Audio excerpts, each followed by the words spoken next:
I could just hear the water just like kept coming and coming and coming and coming.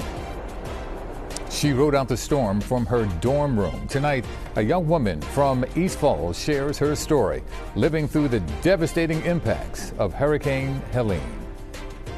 Good evening, everyone. I'm Yuki Washington. Helene hit close to home for a 20-year-old college student.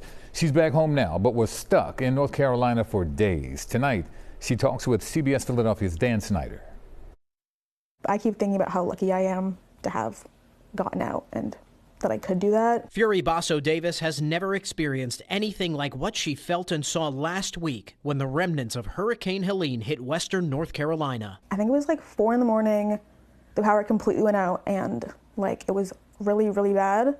Outside my dorm, I could hear like trees literally cracking and falling. And then in the morning, it was horrible. Basso Davis attends Warren Wilson College in the small town of Swannanoa, about 10 miles east of Asheville. It's one of the areas hardest hit by the storm, with the local sheriff confirming at least 61 dead in the county. She couldn't believe the destruction when she finally left her dorm. It was a waste.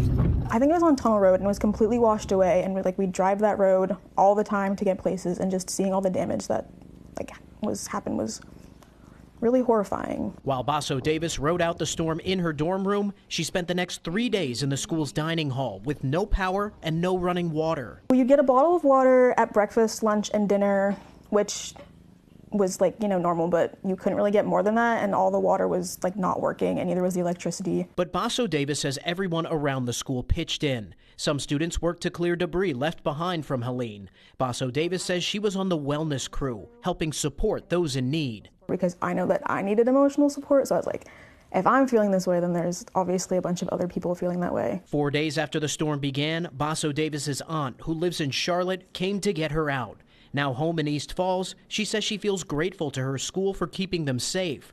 Warren Wilson is scheduled to reopen October 14th, but Basso Davis isn't sure that'll happen, given the ongoing cleanup efforts. What she does know, she'll be back in Swannanoa. 100%. I will be going back to Warren Wilson College. To rejoin a now closer-knit community.